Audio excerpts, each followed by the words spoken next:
dan disebut di dalam kitab-kitab orang-orang Yahudi. Supaya mereka tahu bahawa Muhammad sallallahu alaihi wasallam adalah Rasulullah. Supaya mereka menyadari bahawa perjuangan Nabi Muhammad sallallahu alaihi wasallam dan umatnya sehingga hari kiamat adalah menyambung perjuangan nabi-nabi dan rasul-rasul, termasuk nabi-nabi Bani Israel yang menganut agama Islam. Tidak ada nabi yang menganut agama Yahudi. Tidak ada nabi yang menganut agama Kristian. Semua nabi adalah menganut agama Islam. Dan semua nabi berjuang, berjihad pada jalan Allah Subhanahu wa taala. Disebut kisahnya. Falamma fasala Talut bil junud. Kemudian apabila Talut keluar bersama-sama tenteranya. Talut telah melakukan kerahan tenaga.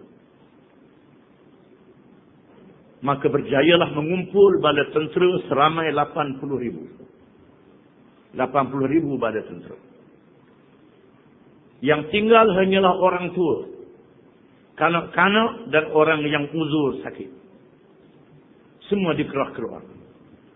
Jumlah mereka 80,000. Untuk menentang Jalut, raja yang kafir. Dengan jumlah tenteranya 100,000. Lebih besar. Apabila Talut keluar bersama tenteranya, qala innallaha mubtaliikum binahar. Berkatalah ia Talut, sesungguhnya Allah akan menguji kamu dengan sebatang sungai. Iaitulah sungai Jordan, Nahrul Urdun, sungai Urdun yang ada sehingga hari ini. Setengah riwayat mengatakan sungai ini adalah perkenan Allah dengan doa Talut. Oleh kerana mereka berada di padang pasir, kehausan, dahaga, Talut berdoa kepada Allah supaya dikurniakan sebatang sungai. Itu mengikut satu riwayat. Mengikut yang asalnya sungai itu sudah ada. Dan Talut berkata, walaupun kita berjumpa dengan sungai, sungai ini menjadi ujian. Allah Ta'ala menguji kamu dengan sebatang sungai. Faman syariba minhu falaysa minni. Wa man lam yat'amhu fa innahu minni. Illa man ightarafa ghurfatan biyadihi. Maka sesiapa yang minum daripadanya, maka dia bukan daripadaku, bukan pengikutku. Dan sesiapa yang tidak meminumnya, maka ia adalah pengikutku. Kecuali sesiapa yang menyebok satu cebok dengan tangannya sahaja, yang izin oleh Allah Subhanahu wa taala. Bila berjumpa dengan sungai, Allah Ta'ala menguji kita dengan sungai ini. Tak dibenarkan minum. Kalau nak minum juga, secebok saja. Barang siapa yang minum sebanyak-banyak, lebih bersecebok, bukan pengikut aku, kata Talut. Yang tak minum itu pengikut aku, kecuali yang minum secebok saja. Fasharibu minhu illa qalilan minhum. Lalu mereka minum daripadanya, daripada sungai itu, malaikat sedikit saja di kalangan mereka. Mengikut riwayat Al-Bara bin Azib, mengikut riwayat As-Suddi, riwayat Suddi dan Ibnu Abbas, daripada 80,000 tinggal 4,000 yang tak minum. 76,000 minum dengan sebanyak-banyaknya. Mengikut riwayat Ibnu Abbas, minum itu mengikut iman masing-masing. Yang kuat imannya tak minum terus. Yang kuat iman tak minum. Yang iman kurang sikit, minum secebok. Yang lemah iman, minum sebanyak-banyaknya. Lebih daripada sukatan yang diizinkan oleh Allah Subhanahu wa taala. Mengikut riwayat Al-Bara bin Azib radhiyallahu an, yang tak minum sama banyak dengan ahli Badar. iaitulah 313 orang. Lebih kecil lagi jumlahnya. Mengikut riwayat Al-Bara bin Azib. Riwayat yang lebih ramai mengatakan yang tak minum tinggal 4,000 saja. 76,000 minum dengan sebanyak-banyaknya. Falamma jawazahu wa walladhina amanu ma'ahu qalu la taqata lana al-yawma bijalut wa junudih. Maka tatkala Talut dan bala tenteranya yang bersama dengannya menyeberangi sungai itu, berkatalah orang-orang yang minum dengan banyak, kita tak mampu nak lawan Jalut dan bala tenteranya. Hak minum banyak jadi takruk. Jadi takruk, patutnya hak minum banyak gagahnya. Tapi Tuhan jadikan yang minum banyak jadi penakut. Jadi takruk. Jadi lemah. Qala alladhina yadhunnuna annahum mulaqullah kam min fi'atin qalilatin ghalabat fi'atan katsiratan biiznillah wallahum as-sabirin. Berkatalah orang-orang yang yakin, yazunnun, zon daripada Allah dengan makna yakin. Kalau zon daripada kita dengan makna sangka, mana ada syak dan ada keraguan. Itu perkataan dalam Quran, perkataan zon. Kalau daripada Allah Ta'ala, maka bermakna yakin. Kalau zon dalam ilmu tauhid yang kita mengaji biasa, itu makna ada ragu dan syak. Zon di sini dengan makna yakin. Alladzina yazunnun, berkatalah orang-orang yang yakin, annahum mulaqullah, bahawa mereka bertemu dengan Allah. Sama ada bertemu dengan Allah kerana mati syahid. Mati syahid terus masuk syurga. Ataupun diberi kemenangan oleh Allah Ta'ala dengan mendapat keredaan Allah. Bertemu dengan Allah. Yakin kepada Allah Ta'ala. Allah Ta'ala tidak akan mensia-siakan mereka. Kam min fi'atin qalilatin ghalabat fi'atan katsiratan biiznillah.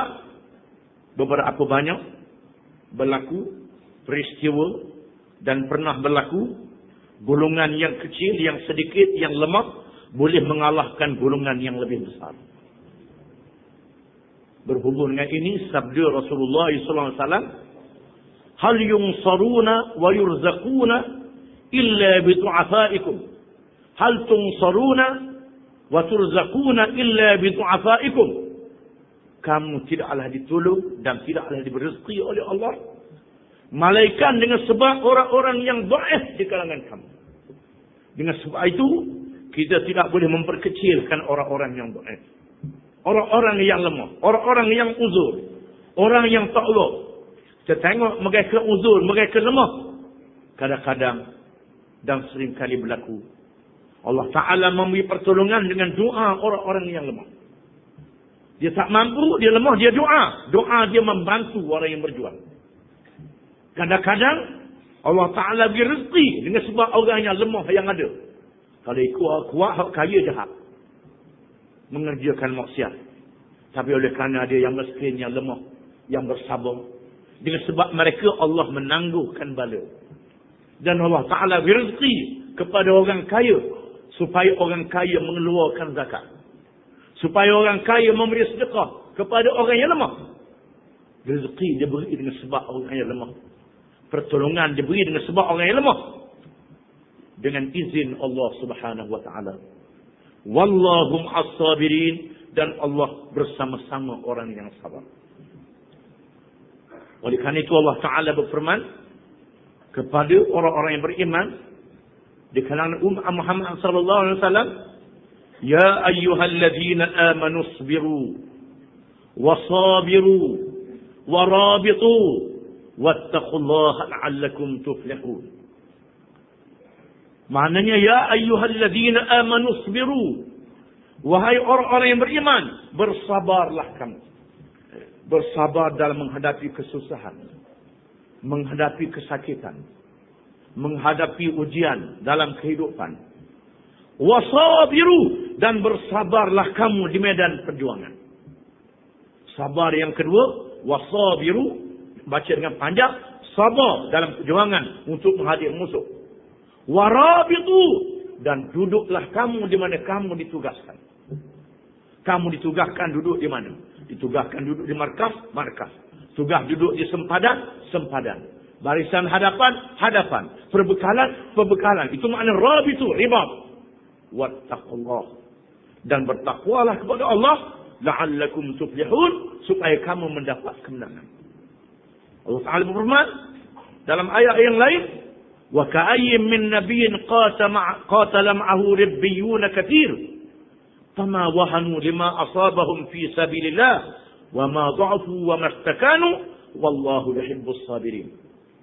Berapa banyak nabi-nabi di zaman dahulu yang berjuang perjalanan Allah dan berjuang bersama-sama dengannya ribbiyun, orang-orang yang rapat dengan Tuhan, yang hampir dengan Tuhan. Ribbiyun katsir fama wahanu lima asabahum fi sabilillah, dan mereka tidak berasa hina apa yang menimpa mereka dalam perjuangan untuk menegakkan agama Allah.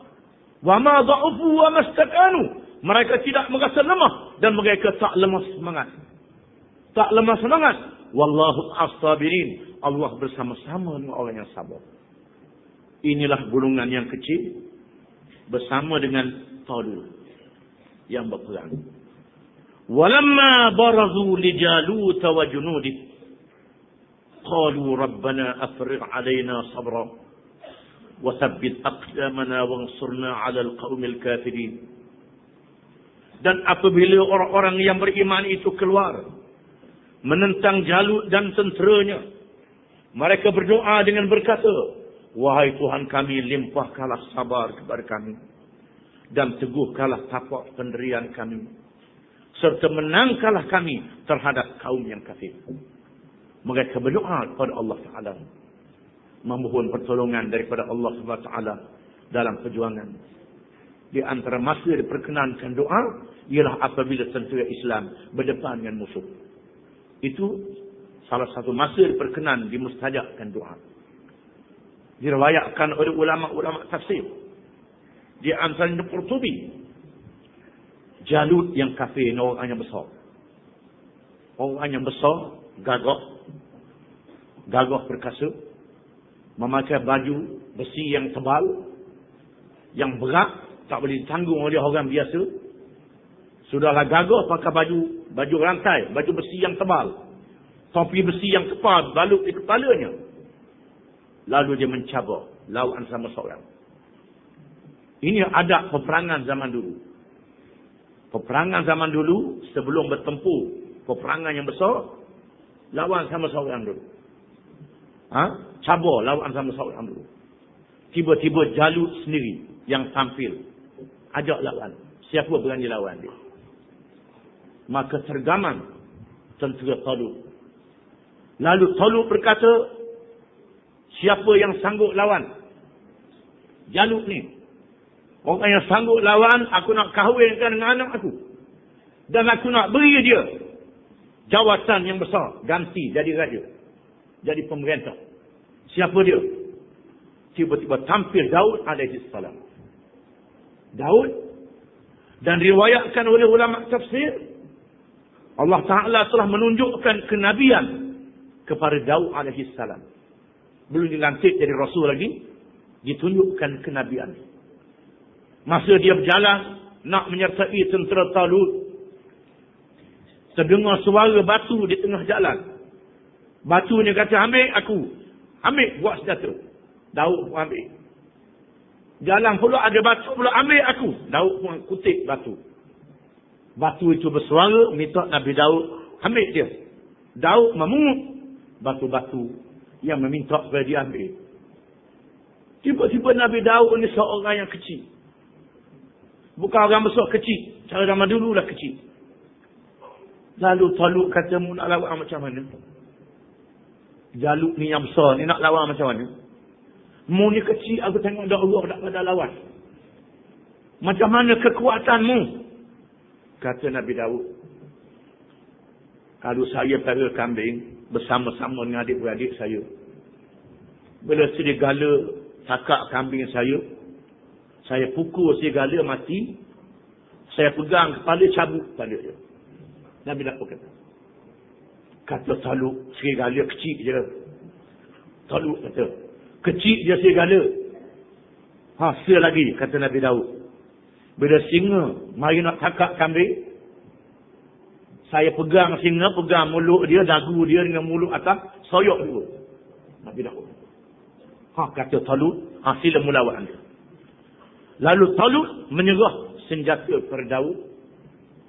Beri padanya senjatanya, pedangnya, beri kepadanya baju rantainya, kelengkapan, beri pada Daud. Supaya lawan Jalut ini. Di mana diriwayatkan, dikatakan ada satu pedang di Museum Topkapi di Turki, Istanbul. Yang disimpan dalam Museum Istanbul, dikatakan pedang itu warisan daripada Nabi Daud alaihissalam. Disimpan. Saya tengok pedang tu lebar dia sejeka. Sejeka pedang tu, panjang dia tinggi pada orang. Berkali orang biasa tahu orang nak angkat. Mungkin orang zaman dulu, wallahu a'lam. Itu pedang Nabi Daud alaihissalam. Di mana Talut beri pedang, beri alat, dan suruh naik kuda. Lawan atas kuda. Tiba-tiba Daud merasa tidak yakin dengan senjata yang diberi kepadanya. Tak yakin. Lalu dia turun, dia buang senjata yang Talut beri ke dia. Pakai anak batu yang dia kutip tadi. Pakai anak batu dan senjata yang ada pada dia. Lalu berdepanlah Nabi Daud dengan Jalut yang kafir. Fahazamuhum biiznillah wa qatala Daud Jalut. Oleh sebab itu mereka telah dapat mengalahkan tentera Jalut dengan izin Allah. Dan Nabi Daud yang turut serta dalam tentera Talut membunuh Jalut. Di mana Jalut memperkecilkan Nabi Daud alaihissalam. Mengkecil sangat nak lawan aku, metoh. Kata Jalut tak pada lawan. Lalu Nabi Daud lontar dengan batu. Datang dengan batu je. Tembus dia punya topi besi dia. Dan mengenai Jalut. Dan Jalut tersungkur ke bumi. Cukup dengan lontaran yang pertama saja. Rebah selalu. Pusingan yang pertama. Pusingan yang pertama jatuh selalu Jalut. Maka bersemangatlah pada tentera Talut. Bersama-sama dengan orang yang beriman kepadanya. Wa ataahu Allahul mulka wal hikmata wa 'allamahu mimma yasha. Dan Allah mengurniakan kepadanya, kepada Daud alaihi salam, al-mulka, kerajaan. Diberi kerajaan. Mana Nabi Daud sudah berpolitik, sudah menjadi ahli politik. Orang lain ni kata apa ni, politik ni kotor ni. Ini orang tak erti, ini orang Kristian. Terpengaruh dengan Kristian. Quran mengatakan Allah memberi kepada Daud kerajaan, wal hikmata, dan kenabian, wa 'allamahu mimma yasha, dan Allah mengajar kepadanya apa yang ia kehendaki. Di antaranya Nabi Daud diberi mukjizat, boleh melembutkan besi. Besi dia picik dengan tangan dia. Ini mukjizat Nabi Daud alaihi salam. Ayat ini memberi pengajaran kepada orang-orang yang beriman. Di zaman Nabi SAW. Dan kepada umat Islam sehingga hari kiamat. Mereka jangan takut berdepan dengan musuh-musuh Islam. Walaupun musuh-musuh Islam itu kuasa-kuasa besar dunia. Mempunyai senjata yang lebih canggih. Allah Ta'ala menyuruh orang-orang yang beriman menyediakan persenjataan mengikut kemampuan mereka. Firman Allah Ta'ala, wa'iddu lahum mastata'tum min quwwah wa min ribatil khayli turhibuna bihi aduwallahi wa aduwakum. Dan bersedialah kamu dengan kekuatan mengikut kemampuan kamu. Allah Ta'ala suruh orang yang beriman menyediakan kekuatan mengikut kemampuan mereka. Kemampuan mereka ada pitih banyak mana. Keluar pitih itu. Berlanjut untuk berjihad. Kemampuan mereka ada tenaga banyak mana. Keluarkan tenaga itu. Tak boleh susu. Kalau susu Allah Ta'ala tahu. Kalau orang tu dia mampu beri sumbangan 10,000. 1,000 sudahlah. Tuhan tahu. Maka tak menang lagi perjuangan Islam.